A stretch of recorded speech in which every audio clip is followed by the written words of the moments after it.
Hi, everybody. For people I don't know, I'm Peter Levine. I'm a professor and associate dean and director of the Civic Studies program. I'm going to get out of your way really quickly because this is Cameron Connor's show, which will be a great one. You only have till 1, so I want to get out of your way. But I just did want to quickly introduce Cameron. So he's actually professor at the practice at Tisch College and Tufts this semester, which we're pleased about, and honored to have you do that. Cameron is a very experienced sort of US-based community organizer, coming up in some of the community organizing networks that I really admire most and that are very robust and that you should find out about, such as the Industrial Areas Foundation, which some people probably know about and some will learn about. He's also worked in international kind of relief and refugee settings, partly for the UN. And the thing that really originally connected me to Cameron and I found out about him was his global vision about community organizing.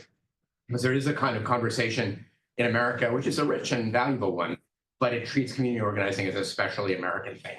And you'll even hear people say that community organizing was invented in Chicago in the 1930s, and so on. It's a diverse world. There's lots of people of color involved, but it's an American thing. And that just never really rung true to me because we know that people are doing similar things in other countries, and there has to be much to be learned and interconnection. So when I think about who knows about that, actually the person who knows the most is Cameron, because he's also had some opportunity. First of all, has a kind of global vision, but also in the last few years has had some opportunities to travel and study explicit organizing in other countries, several other countries, and has been writing kind of very accessible public articles about that, which you should Google and find. So that's how we kind of connected. And so for me, Cameron is my best expert on kind of an international perspective on community organizing. That's what I wanted to say. And so we're so grateful you're here and taking it over, and you should take it over, and I'll get it out of the way and I'll listen. Let's see. Thanks. Hi, everybody. I am Cameron Connor. Thanks y'all very much for having me. It's great to be here. It's wonderful to be at a place with so many ideas coming out and germinating as Tisch. And I'm excited to meet all of you. So if we could start real quick, just go around real quickly, say your name and your affiliation here at Tufts. It's always good to know who's in the room. So would you want to start, ma'am? Oh, sure. Hi, I'm Jenna Logan. I work at the student programs team here at Tisch College. Hi, my name is Donald. I work in the University of Vancouver for Tisch College. Sam Freed, Research Assistant Professor at Tisch College and Manager of the Civic Studies program.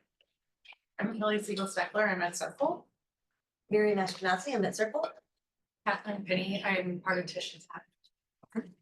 I'm Abigail Adgate. I'm part of the Tisch Comms team. Gotcha. Robin Swain. I'm part of the media relations. I'm Nancy Ryan. I'm a friend of Cameron's family. Okay. Always good to have it.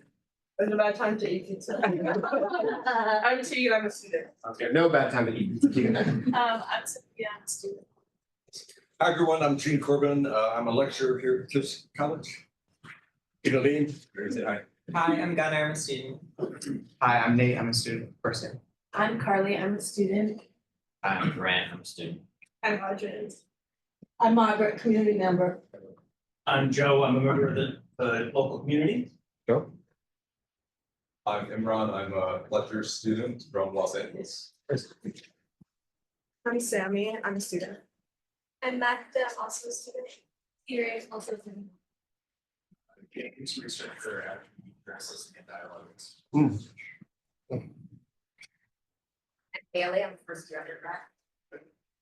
Hi, I'm Shirley Mark. I'm the assistant dean for diversity and inclusion and that community department.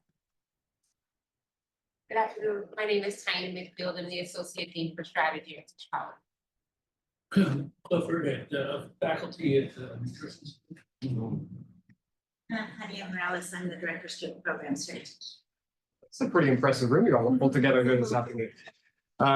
Thank you. Hopefully we'll take some time to be able to talk together as well, but just to give a brief introduction to myself. I'm from Eastern Washington originally. I grew up in a small town outside of Spokane, Washington at a time when the two biggest employers in our community shut down. And got to see firsthand the impacts of deindustrialization and the spread of the opioid pandemic and got really pissed off and wanted to figure out how to do something more effective around that work. And it led me to international disaster relief work and ultimately to organizing. So I began organizing in Dallas, Texas in 2020, and have since spent the last part of my career working internationally with organizers in Spain, England, South Africa, the Philippines, Peru, Australia, and a few other countries to see what are the lessons that we can learn at this really pivotal and challenging moment in time from our colleagues around the world, right? As Peter said, we have a little bit of hubris around our organizing legacy here in the United States, and it's really important right now to learn from others who maybe have been in similar positions to where we are at this particular moment, and others who have a bigger imagination. So today we're going to talk a little bit more about what are some of those lessons? What are some of those lessons? How can we apply them? But to begin having that conversation, we also need to talk about the stakes of this conversation. Nate, why are you here? I'm here to learn more about this because I think it's a very valuable thing to learn. And I heard you talk about civic studies class last semester. I loved it, and I'm here to do that. And I didn't bore you to death in that conversation? Absolutely not. But, I mean, what's interesting about this to you? It's change, and that's I think the fundamental part of humanity, and to learn how to enact change and how change works and affects our communities. I think it's important to know. Yeah. How do we enact effective change? It's a really good question. On that note of change, I was last stationed in West Michigan. After I came back from some international work, I was asked by a group of community leaders in Grand Rapids to come and spend some time working with them to use the 2024 election as a vehicle to address the pressures that were actually affecting families in the area, right? To make sure that politicians didn't just pay lip service to them and get elected, but instead to actually enact effective change. And so it was a group of pastors and school principals and community leaders and nonprofit directors who said, we really want to do this, but we need a professional to come in and consult with us. And so they raised the money through the IAF, the network that I work for, to come in and consult on how to do that. And the first thing they did was they used the election just as an excuse to get hundreds of people out on the streets and knocking on the doors in their community. Hundreds of people going out and not giving a 30-second pitch about, hey, you should go vote for this person, or hey, go vote and turn out on November 5th, but instead to ask a really simple question. Gene, what's that question probably going to be? What are you concerned about now? Yeah. What's going on? What are the pressures affecting you and your family? Not telling people what to do, but asking them. And everybody had a story. Everybody who came to the door and realized you weren't just going to talk at them wanted to share their story. And there were stories about how a month before 2 kids had been killed in a traffic accident because there was no access to adequate infrastructure investment in the traffic systems of that particular part of town. It was about how people were being forced out of the neighborhood after living there for generations because of housing gentrification. It was about how, let's see if this works. When you have a little trouble with the clicker, it seems to be. There we go. How a water main had broken in one of these neighborhoods, flooded the street and caused hundreds of thousands of dollars in damages for dozens of residents, and yet the city was unwilling to do anything about it, and they felt ignored. And so the main message that people kept saying time and again was that the wealthy interests kept pouring the city's resources into beautifying the downtown, into putting it back into their pockets instead of actually addressing the issues that were important to people. And when you asked people in these conversations, say, okay, that's interesting. Are you planning to vote? The number one response was, why would I vote? It's not going to make a difference. People are going to do what they want to do anyways. Anybody relate to that? Nancy, you're nodding. Why is that? Well, because nobody ever really asks them what they need and goes out to make it real. Well, but have you personally felt that way? Oh, yeah. Yeah? Anybody else personally felt that way? Yeah, absolutely. I've been voting for the Democratic Party for the last 18 years. And nothing's gotten, I mean, things have gotten better, things have gotten worse, things have gotten better, but it's not really related to voting for one party or the other. Yeah. I think a lot of us can feel that way right now. Right, and this was in Grand Rapids, one of the key, USA Today did a poll or did a great article saying there were 10 key swing counties in the 2024 election. Kent County was one of them. Grand Rapids was one of those counties. And even there, people felt like their vote didn't matter. And so the challenge to the canvassers was to not try and offer solutions, was to not say, here's how you solve your problem, here's how you fix it, but instead said, challenge. They should challenge and say, well, what do you want to do about it? We've got 100 people out here on the streets talking to folks. I just, and we would go out and we talk to folks and say, are you interested in doing something about it? Because I just talked to 10 of your neighbors and they all have the same concern and they want to get together and do something. Would you come and have pizza perhaps and have a conversation and share these stories? And when people realized there was other people who were actually affected by these issues, they were kind of interested. And so people started organizing. And people started organizing. And as they did, they realized they weren't the only ones with this problem. And it was in this process, it's the best way for me to change the slides. Clicker sorter. Ah, there we go. In that process, they realized there was a plan for a $800 million development in downtown Grand Rapids. And anybody want to ask how much of that it did get bumped up to 800 million. Anybody want to guess how much of that 800 million was coming out of taxpayer subsidies? 30%. 30%. $600 million. Oh, wow. What, Miriam, why is that? Well, because I've been in town politics, that's a massive amount. Massive. I mean, that is essentially a government project. Now, brief tangent, because that's exactly right. Anybody know what business Grand Rapids is really famous for? Cars. Killings. No. No. Amway. Oh. I've elected growth. Sam, what's Amway known for those folks in the room?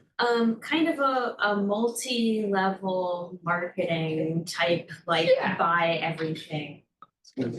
Yeah, it's a pyramid scheme. It's really and who is anybody know who the families that own or that started Amway are? DeVos. DeVos and Panhandles. DeVos of formerly Secretary of Education, Betsy DeVos. Betsy DeVos, who said we need guns in the schools to keep the bears out. So And her brother. and her brother. So I'll give you one guess for who is behind this project. It was the DeVos and Van Andel families. So the two richest families in Grand Rapids were asking for $600 million to build luxury condominiums and luxury hotels in downtown Grand Rapids on the river.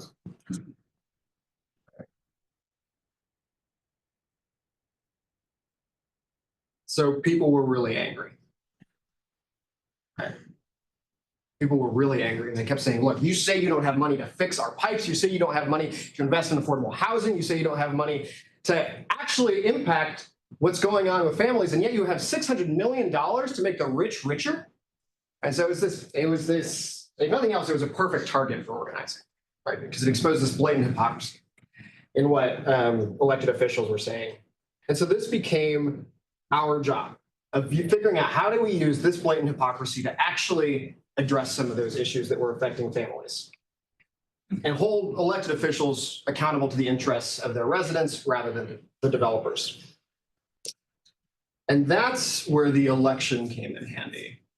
There we go. So 3 weeks before Election Day, those neighbors and those community leaders called together what's called an accountability session. And they brought together all of the candidates running for local election, not just the state legislators, not just the national electors, but the mayoral candidates and the city council candidates who would be voting on this proposal to grant the $600. And in front of those 400 voters, they asked point blank, will you commit, what did I write here? Will you commit to address the issues that are actually affecting people and make sure that developers produce a public good that is equal to the public investment they are asking for? Right? Will you make sure to hold them accountable for doing this? Every one of the elected officials on that stage said yes. So that's where we got the first buy-in. But the developers pushed back. They said, Financially, it would be unfeasible to allocate any additional money from this project to any of these other interests, which, is what they always say. Financially, it would be unfeasible. And so then we in turn had to turn up the heat. So we held a press conference on the front steps of City Hall with 200 leaders, with all of the key ministers and clergy and some of the key principals, saying, look, this is not how we want our tax dollars to be spent. We are going to continue putting pressure and turning up the heat until you do this. Right? And the long story short is that over the course of the next month, after some really tough negotiation, the city council passed a resolution to say that these developers would only get this money if they agreed to commit an additional $20 million towards women and minority-owned businesses in the lowest income and lowest voting districts of Grand Rapids, where a lot of these leaders were out knocking on doors to begin with. Kelly, what's your reaction? You're just nodding there. I was just thinking about sort of I don't know, I was thinking it was kind of like over time, like what does that look like? Like how do you get from absolutely not to like movement, and how do you keep pushing for more movement when even a small amount feels like progress? Well, that's a really good question. I think that's a question of how much power do you have, what can you go for, et cetera. There's some good tactics and strategies we talk around that. But the most important part was the leaders who emerged out of this fight. Right? Because even after this fight was done, those neighbors who originally had gone in and said, there's nothing we can do. Why would we even vote? Right? Not only did they make the voter turnout in those precincts some of the highest they've ever been in history, but they also are now taking on other fights around traffic safety, around housing, around reclaiming them. And the last night that I was in Grand Rapids, we talked about how have you changed as a result of this process. And the change, the most important victory for them was in how they had seen themselves differently. And that is why I love organizing. Because we change the way we see ourselves in the process. We begin to think that we are people who can win and take on those larger victories. One counselor said, one city councilor after this vote came through, that this was the first time in her history in public office that they actually had the ability to say no to the developers because of the public power that they had begun to build through organizing. First time in the city's history that the governing body could say no to developers.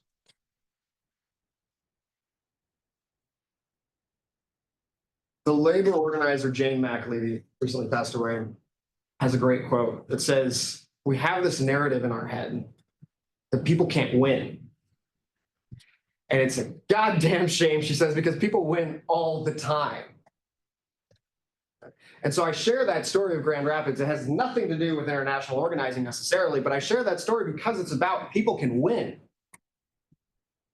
People can win, and we have a history of that. And the story of Grand Rapids is very good. It's anecdotal, but it's not unique, to your point, Kelly. So the IAF, the network that this work was a part of, that Gene organized for in Austin, Texas, that I've organized with, has worked to create state-level universal health care that became the blueprint for the Obama administration. It's created 7,000 affordable homes in New York City, known as the Nehemiah Housing Project. It's created the first US living wage law that sparked national and international movements. And it's invested over $2 trillion, just mainly in the eastern region, towards housing, towards clean water, towards incredible accomplishments. Right? So we have, in addition to this narrative that people can't win, we have a narrative that the only change worth pursuing is national. The only change worth pursuing is national. And that the best way to achieve that change is by electing better leaders. That if we really want to create change, we just got to get the right people in office.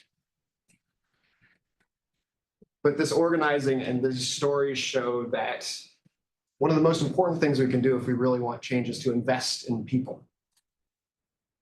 Invest in citizens. And not citizens in any legal status of the word. But Peter, what is a citizen? In your sense, somebody who can make a difference. Somebody who can make a difference, somebody who has ownership over the community that they live in and a responsibility to make it better.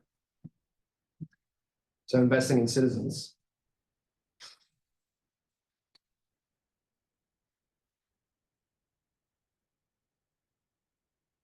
Organizing at its heart is not about the political wins. It's about investing in people. And we just put very point blank at this point, we need more of it. We need more ways of civic education. We need more strategies where people can learn how to become public actors, where they can develop the confidence and the sense of self, the ego, to be able to get out and sit alongside public officials and say, no, we deserve more. We're going to negotiate that. But we also face some pretty big challenges at this point in time. Yeah. We need more organizing, but there are some pretty severe challenges that organizing faces if it's going to get better. Ma'am, you're nodding. You agree? Yeah. Yeah, I think we've all seen it, right?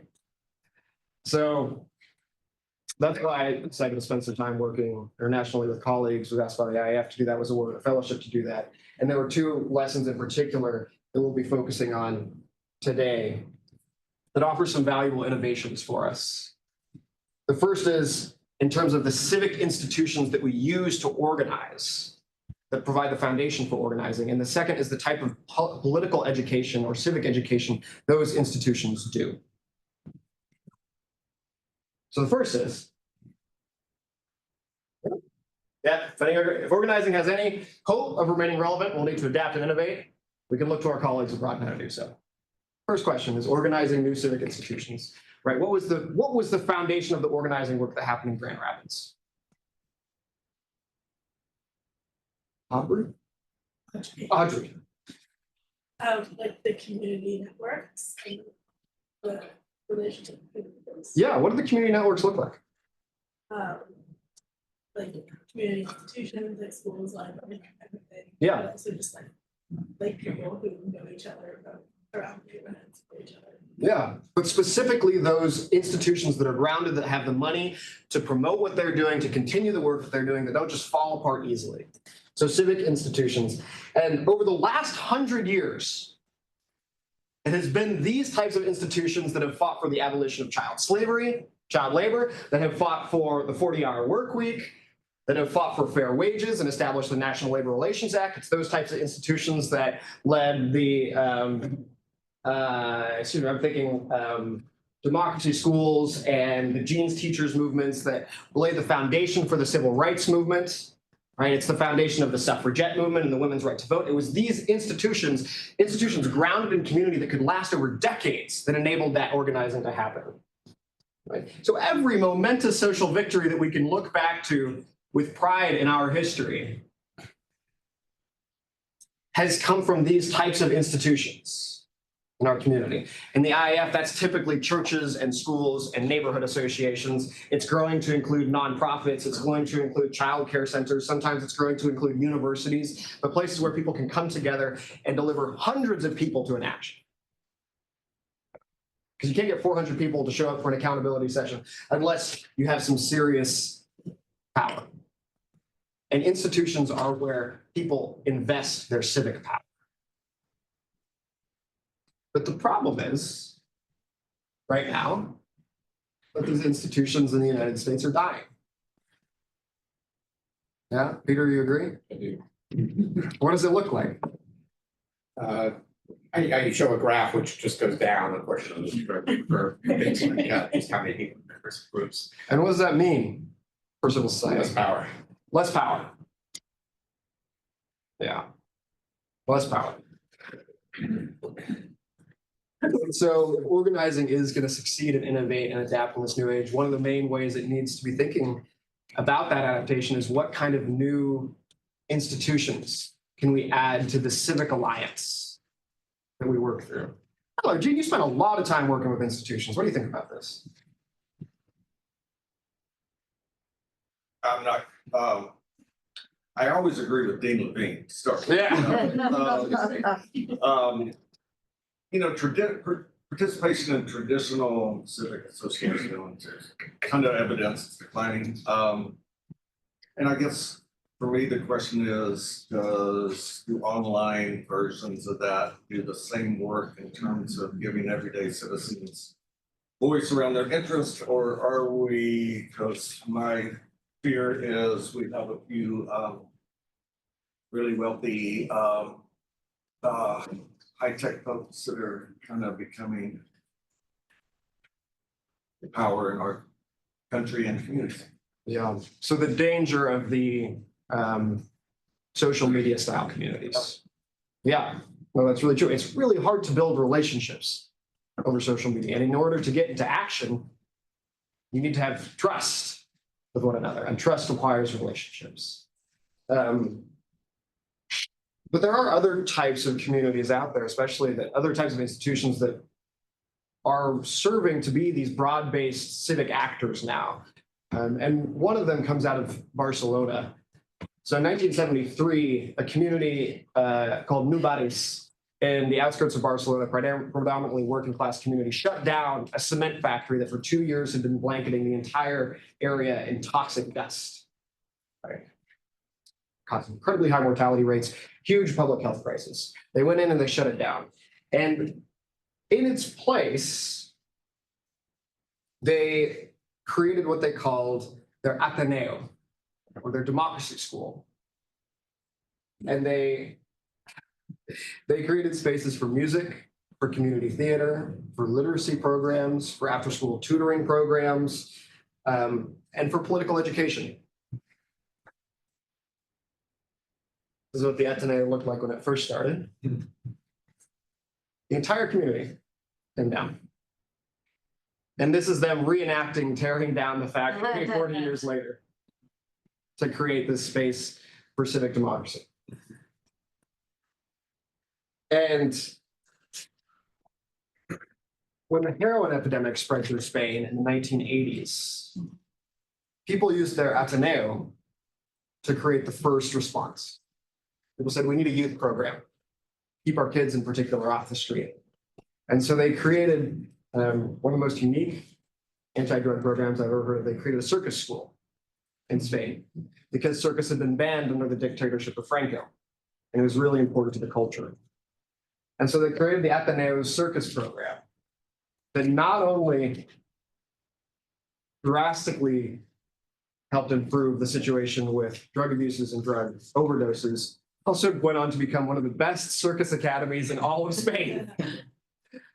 When the same thing happened around unemployment, they did workforce development programs. And because of all the relationships and all the structures that this created, just like the institutions that have been in place in the United States, they provided the community of New Barris the opportunity and the power to pressure the government to build new social housing, to prevent gentrification in the neighborhood, to open a cooperative grocery store in what had previously been a food desert, to bring to help officials pass regulations that protected the environment and the surrounding foothills so that they weren't continuously polluted. They increased the public transportation to the area, all conversations that started within the relationships in the community that they used to organize their power and negotiate on behalf of the residents. Who's been kind of quiet so far? Ben, what do you think? What's your reaction? I'm not sure. I feel like the whole organizing and sort of giving people that power is what sticks with me. Like being able to think that you can do that change like goes a longer way than sort of putting your faith in somebody else. Yeah, being able to think you're spot on and you're way ahead of me. Have you ever felt like that? Like you had that power? Yes, in the sense that I feel like I'd rather have my faith in the people over like I've not had like as much trust in like higher like authoritative figures. I'd say so. Is there a time you can think of where you felt like you've had that kind of power and not had to rely on those other people?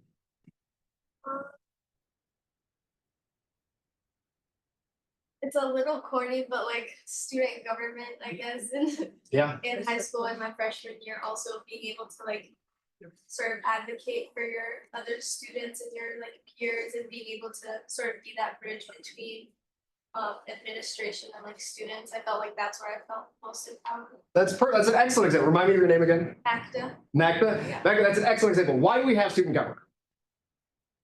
Goes back to you, or anybody else, I guess, wants to answer. Yep. Well, I guess it kind of like promotes civic engagement by like allowing students from like a young age, like from freshman in high school to like some middle schools even have like a form of student government, and allowing them to like learn how a government can work and how like to learn to speak publicly and to like get those skills to be able to like use your voice in the future. So in part, student government, and just like an Ateneo, just like many different institutions, teaches us how to become public individuals. Gives us the tools to be able to do that. But why is it important that we have student government? Why is it important to you? To give the students a voice, in institutions, most of the time, administrators, faculty, donors are the ones that really get to set the agenda for a university, right? There you go. So that's where student government comes in, and gives the majority of the university a voice. Yeah, exactly. But student government is a form of accountability to the institution as a whole, to make sure that students' voices are represented, that they have a seat at the table and have the power to actually influence it. Right? Just like a people's organization, a community organization, the group in Grand Rapids was a tool for ensuring that public officials had accountability to the people they were supposed to represent. Peter, does that make sense? Yeah, I'm thinking about Max's comment that it sounds corny. I think that's worth thinking about, because how much of this has to be corny, or how do we need to rethink what people think is cool? That's a great Or, question. those kinds of questions. Yeah, I mean, this is countercultural. Right? We think if we want to have power, we got to have a lot of money, we got to do all those things. One of the most important ways to build power is to build relationships. We talk about powers being developed in two ways as organizers, that there's organized money and organized people. And the one thing we have on our side is there is a lot more of us, generally. So the question is, how do we actually make us all work together? And that's why institutions are often so critical. Is because it's a place where so many of us can come together at the same time and where people vest their power. Yes, ma'am? Did you just ma'am me? Ma'am. Sorry, you weren't here for the introductions, were you? Would you please say your name? I'm so sorry. I'm Dana, Right. anyhow. Yeah, it's good. I recognize your photo. Thank you. And my colleague here think I'm the dean here. Thank you. Dana, not me. Got it. So here is my question. There is an argument that the MAGA movement is doing everything you said. There is. Yeah, that they are building agency, that they are giving people a sense and an actual experience of successful change. They have transformed politics in this country. Mhm. And they are now transforming literally the world because of who they managed to get elected. Yeah. How do we help people understand the difference between that and what you all are doing? And just one more little piece about this. Peter and I have been talking about this recently. Us progressives and liberals, just saying, being transparent here, assume that young people are the future of a generative, just, egalitarian democracy in society. When in fact, right now, the far right is riding on the increased engagement and power of young people who are lining up with them. So I feel like let us, this is clearly something we need to address if we want a more just, if we want more just societies, yeah? And how do we think about all of that? It's a really good question. And you're right. There's a very valid argument that says MAGA has done all of this. Right? And one thing they've done very well is they make people feel like they have a voice. They make people feel like they have agency. They do. It's Yeah. not just they feel that way, they in fact do. That's their true. Yeah. experience. Yes. The question is, so I was working in Dallas, Texas, and there was a really large 6,000 person Catholic church one time. And their pastor, Father Sal, said, Kevin, this church is tearing itself apart. It was formerly working class Anglo community, and it's increasingly Spanish speaking. And Father Sal himself had been deported when he was young. Right? He said, I want to figure out a way to make this church get along and actually have an impact on the community, because there were bullet holes going through the church, right? People had interests in common. And so I said, well, Father Sal, when was the last time the community came together and told some stories about what was going on and had these conversations? And he said, I honestly can't think of the last time we did it. So I said, well, what if we got together all of the ministry leaders and we trained them how to have what we call house meetings, just conversations where you talk about what's going on in your lives. And he said, I think we can do that. So we pulled together the ministry leaders. We taught them how to facilitate some of these conversations and get people telling stories. And so for every mass, for a period of a couple of weeks, Father Sal went up to the front and he said, we're going to do something radical at the end of the service. We're going to, in the Catholic Church at least, we're going to talk to one another. And so for 20 minutes, the ministry leaders went out and they had those conversations, and they specifically did it in a way that mixed English-speaking communities and Spanish-speaking communities. And they found the top 3 issues that came out of that were financial health, were mental health, and were safety in the community. And so they identified some of the leaders who were really passionate about that process, and they brought them together for another meeting, and they said, what do you all want to do about it? And the reality is you can't do it in your own community by yourself. And so they said, all right, well, we're really interested in taking on some of these issues around safety and security. And so over the process of a few months, they negotiated really hard with the chief of police. They negotiated really hard with mental health services. And in front of another accountability session of 500 members of the community, they asked for very explicit commitments. And in that accountability session, one of the chairs was English speaking, the other chair was Spanish speaking. It was the first time they'd elected any Spanish-speaking members to the parish council. As a result of that, it was the first time they elected any Spanish-speaking members to the finance board. And now they're working on other issues they've solved. So it hadn't resolved any of the, or hasn't resolved all the issues in the community. But what it did is it made people feel like they were part of a people, singular, a people together. Now, MAGA is really good at saying, you are a people, they are another people. You have a collective injustice, collective grievance against them. And, you know, you can do that with organizing. It's a manipulative form of organizing. It's what's been done, right? You know, Heather Cox Richardson has this great articulation where we think about the social community as divided into 10 people. Generally, power is built by turning the middle 6 against the bottom 2 for the benefit of the top 2. Yeah. And that's what MAGA is really good at. The question is that organizing can do, and it can use some of the same tools. It can use some of the same tools, but the question is, how can you actually use those 6 to build enough power that they can represent all of those interests for them and the bottom 2, because we all have those interests in common. Does that answer your question? Thank you. I wanted to posit an idea in terms of what the dean was saying, harkening back to the Rainbow Coalition that Fred Hampton had put together, right?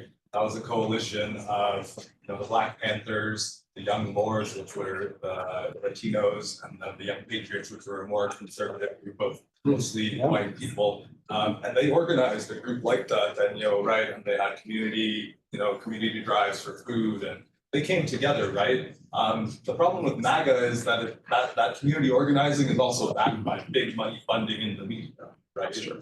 So by doing something like the Rainbow Coalition, you kind of have to bridge that gap, right, of that us versus them that MAGA is really leaning into, right? Now, how we go about that in such a divisive land is going to be an interesting discussion forward, right? But I think that's kind of the first step we got to look at, is that most MAGA voters are probably more likely to care about the things that all, you know, middle class voters are caring about, right? A lot of it's just stuff by the media and religion in some cases. Yeah. And the question is, how do you make people feel listened to in that process? Because that's in order to feel like they have agency, in order to actually have agency, the first thing you have to do is understand what people want to act on. And that's where these institutions, churches, schools, unions, nonprofits, neighborhoods, Ateneos come into play. Those are the spaces where we feel listened to. Why? Okay, let's just quickly take a brief pause. Why are these institutions important? Somebody summarize it. Power to the people. Power the why. Why does it build power?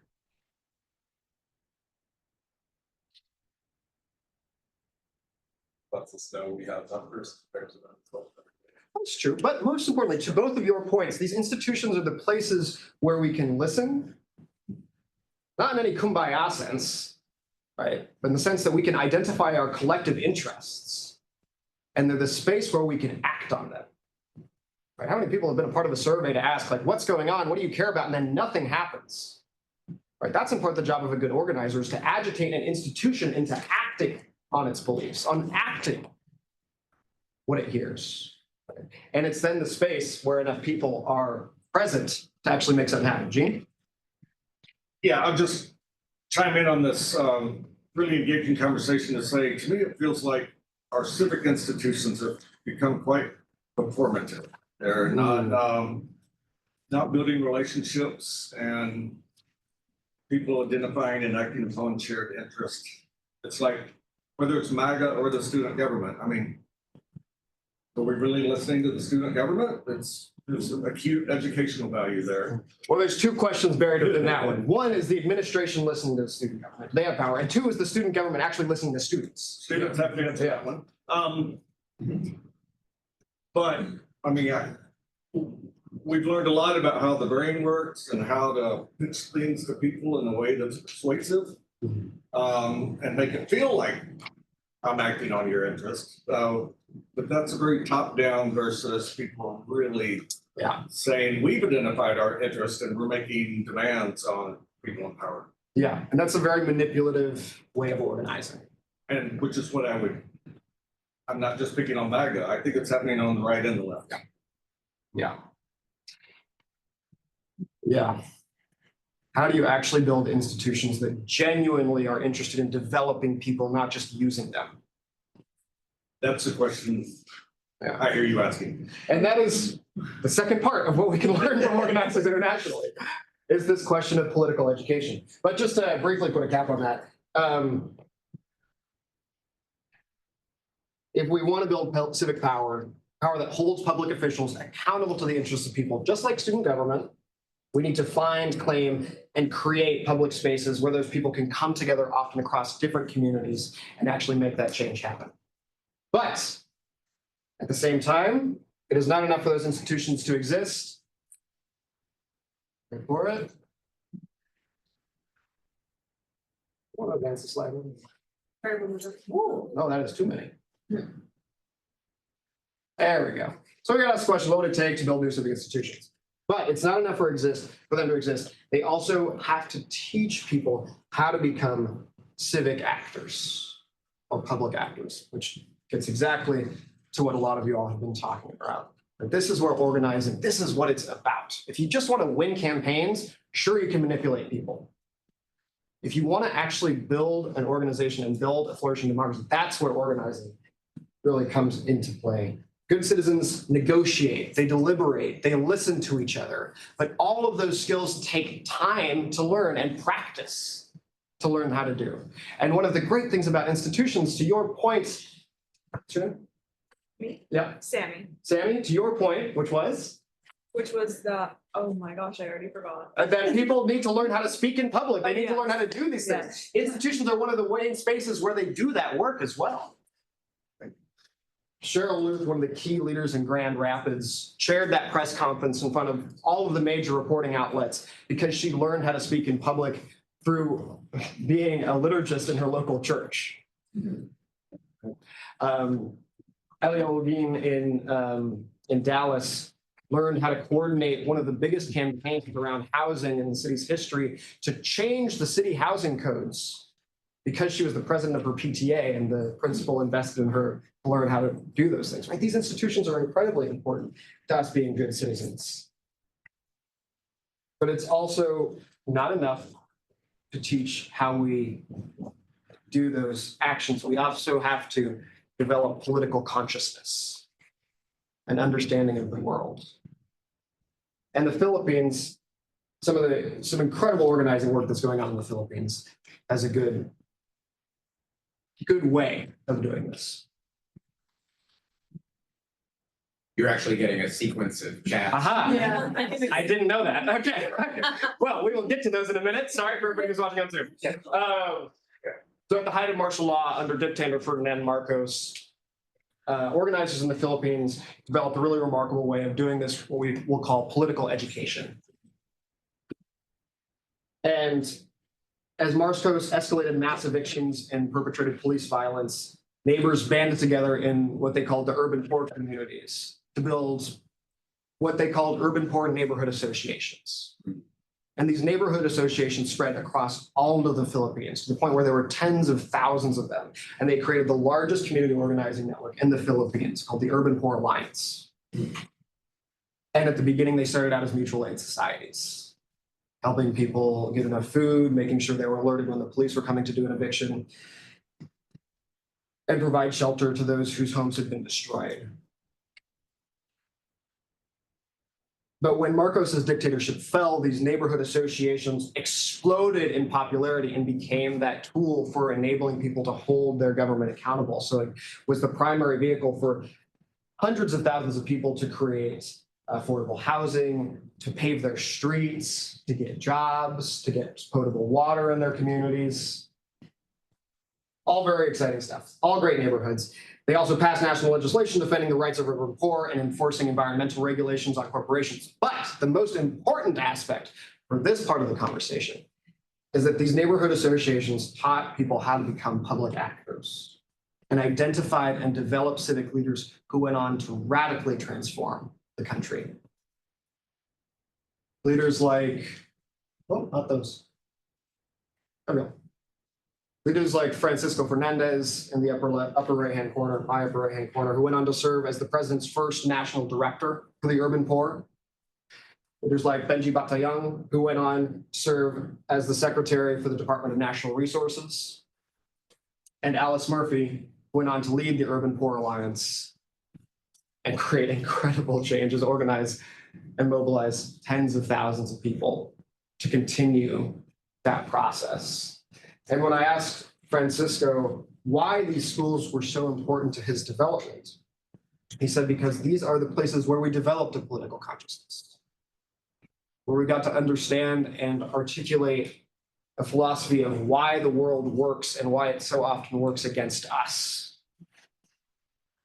That we're not alone in that process, but that by organizing, we can do something about it. So political consciousness that diagnosed a problem and created a proposal for how to solve it.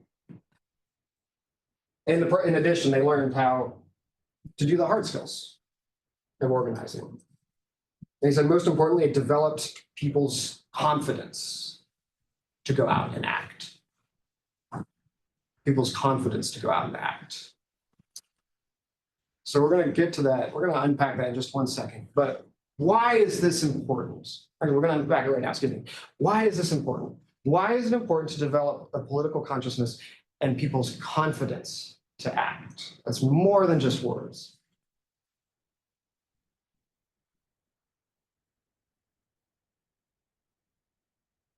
I feel like when the way that I was thinking of like an individual's political consciousness or sort of on like civic duty, I used to think of it as a way that like you were not necessarily born with it, but like sort of had that like inkling for it. Like you grew up like trying to be in student government and you were like very active, and then there were the other students that felt like they like that path wasn't for them. Exactly. And that they weren't supposed to be able to publicly speak or sort of represent other people. They just had other people doing it for them. And in my mind, that was the way I thought it was like that divide, that some people were just more, it was more for them. They had the skills for it. They felt like it was the path for them and other people didn't. But the way that you're sort of talking about it now too, I feel like there is that like responsibility for people like yourself or people like us that have that skill or have that confidence already to be able to like help other people do it in a sense, or to be able to give other people that confidence to do it. Yes. And we are here because others did that for us. Yeah. Right. If nothing else, I'm a testament to community organizing because I has changed the way I see the world, or the IAF, my supervisors. When I was growing up in Spokane, there we realized one year that there was a really high level of PFAS, the forever chemicals, in our water supply. And it was because the military planes that come into Fairchild Air Force Base, when they wash the wings off, the chemicals would flow off the wings and into the water supply. And we have the Spokane Aquifer, which is where we get a lot of our money. Consequently, where I live and where a lot of my family lives is directly in that path. And I remember thinking as a kid, there's nothing I can do about this. Or maybe trying some kind of change and being unable to make it happen. And I thought they were the people for student government, and then there was me. And that was mine. And it was an organizing where people said, no, we will invest in you. Become a public actor. Who thought a kid from Eastern Washington would be able to come and talk at Tisch College? Ana Gonzalez, who I worked with in Dallas, the first time I met with her, she would just refuse to look me in the eye. And she worked primarily as a house cleaner to support her family. And I asked her one time after we'd known each other for a couple of years, what was going on in that first meeting? She said, I spend my entire day being yelled at and demeaned by people who look like you. I'm not supposed to stand up. And the last meeting I had with Ana Gonzalez, she was chairing one of our meetings with the superintendent of the school board, telling her that she had better invest more in the mental health services that were affecting her daughter very directly. And when the superintendent showed up 5 minutes late for the meeting, Ana Gonzalez said, ma'am, it's expected that you respect our time as much as we respect yours. That's what it looks like to invest in people. Peter? I wanted to do a ton. Oh my God. So part of my job is to sort of, that's a good say, to manage the day. Yeah, thank you very much. The most important part is the conversation. Well, right, I feel like there's probably a bunch of people with energy to continue, and including you, and also some people who need to go. So I'm thinking maybe what we could do is officially kind of thank you and close and let people leave if they have something to go to. Sounds good. I actually have to go in about 10 minutes myself. Great. But if you're willing to stay a bit longer, I think we have the room. I will look, but I'm also we had some great comments and questions in the chat, so I just didn't want to put it up, to distract folks. But before we do anything else, can we give Cameron really appreciate what I was hoping for, and everybody should feel free to leave if that's no shame in that, and I have to go in 10 minutes, but we could also kind of continue if anybody. Before folks get up, let me put a cap on it real quick and say, organizing has accomplished incredible things in this country and will continue to do so, but there are opportunities to innovate and adapt. Two of those opportunities revolve around the institutions that we organize with and the forms of political education those institutions teach. So I'm lucky enough to be here all semester. I'm lucky enough to be joining STS on Friday for continuing the conversation and thinking about how these lessons apply to disaster relief and climate resilience in the future. And on Friday, we'll be gathering together to do some just reading and reflection on this issue. So if you're interested in continuing the conversation, if you're interested in coming to any of those, or if you want to sit down and grab coffee with me individually. Is there a whiteboard back here? There we go.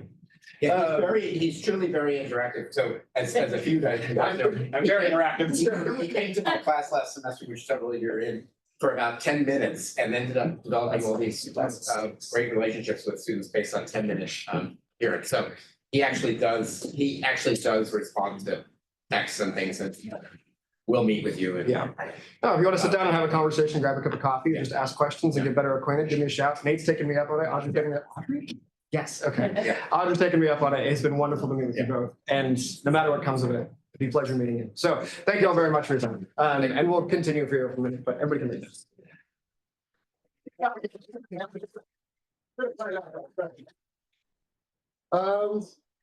No, honestly, actually, I think best to open it up to questions. Yeah.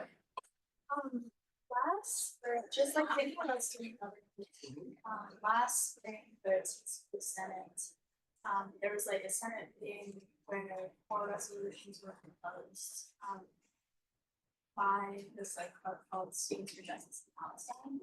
And during this meeting, the resolution passed. And then Tufts did not listen to the Senate, and like has still not listened to the Senate, and I was wondering what your advice is for an institution that has historically not listened to its. Good question. How did you try and make it listen? Well, through like the structures of government that Tufts has like stated like to the Senate. But it didn't seem like working within the Senate actually did anything. Yeah, that's an excellent question. And it's a question of tactics and strategies. So when we are beginning a campaign, we do what's called a power analysis. Right? So say we want to, say we want to pass this $20 million in addition for affordable housing and investment in women and minority-owned businesses in Grand Rapids. We first have to say, okay, who's the decision maker for that? Who can actually implement what we want to have happen? Yeah. In this case, we wanted more money for people.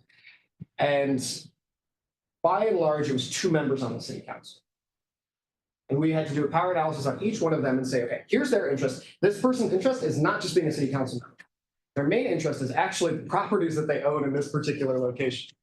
So then we had to go and work with the properties to figure out how can we maybe put some pressure on the properties to get them to come forward and vote in favor of us, right? So it's a question of how do you build enough power to vie with the person who's able to make the decisions.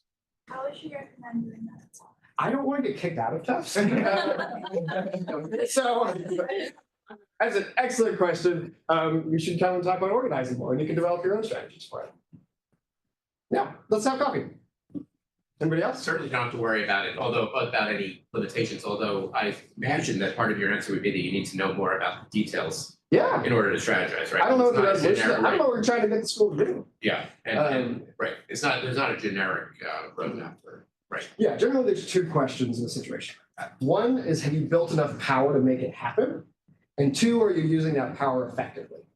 Right, so you got the Senate on board, Senate's not enforcing, so it looks like it's a question of enforcement. So how do you actually make sure they're accountable to enforcement? And you need to, Martin Luther King has this excellent quote where he says, assuming government bodies will do what's best for their people is the height of naivete. Right, we need to make sure it's in their best interest to do what we want them to do. We need to make sure that they know if they don't do what we want them to do, there will be consequences, there will be pressure, and that's when we talk about pressure. I will say I'm part of TC Senate, so this has been a very relevant issue, but I think at least from you're one of those student governments people. Yeah, so making projects and really trying to create sort of momentum when you're trying to make real change here is very difficult being a student, I think. And one thing that I found most effective is actually having faculty members or people in leadership actually get behind you. Yeah. Because a lot of the specific processes, I'm on the education committee, so in education, the most important aspect of it is almost every project that you propose, you have to have a faculty base or faculty backing.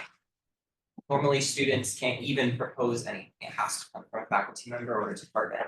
So I think that's at least what I found most effective, is like looking at the leadership and seeing who's in support, who's not, because those are the people who can really reach the top tier positions. I've certainly gotten no email response back from somebody, but as soon as a faculty member or somebody else communicated on behalf of me, I certainly see that being a lot more effective. So maybe. So you raise a really good point that gets the first half of that equation. Do we have enough power?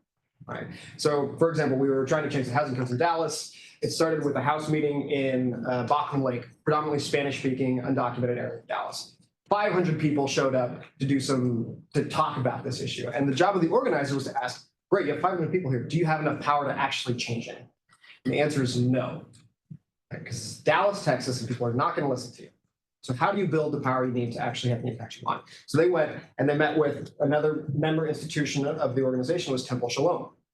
And Temple Shalom just happened to be where a lot of the doctors who were seeing the kids of the parents who were coming together, that's why they attended service. So they asked the parent leaders from Bachman Lake, the Spanish-speaking community, asked some of these doctors to come and tour the apartment complex with them and bring in the Dallas Morning News. And the hospital, or excuse me, the doctors said, this is a public health crisis. This is why we're seeing so many of these kids. And that was the front page of the Dallas Morning News the next day.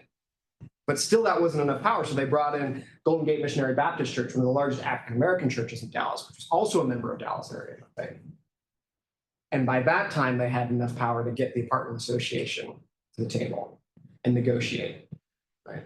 So when you talk about bringing faculty on board, bringing staff on board, that's how you even up the power analysis. Because generally, you don't have as much power as the decision maker. So you have to think strategically. If they're here, we want them to do X. We're here. Who do we add to be able to get a seat at the table? Yeah. Okay. Do we want to talk about anything online? Yeah, Anybody else have questions? There's Oh, they're up several there. in the chat, yeah, and you can control on that desktop, you can scroll through a bit. I do want to say we have about 10 minutes left in this room. Okay. Well, it is almost 10 after and folks need to leave. So I think it's probably a good time to wrap up. I'm happy to stay and talk if anybody wants to continue. Thank you all again for your time. Hope this was useful. It was a pleasure to meet you all. Take care.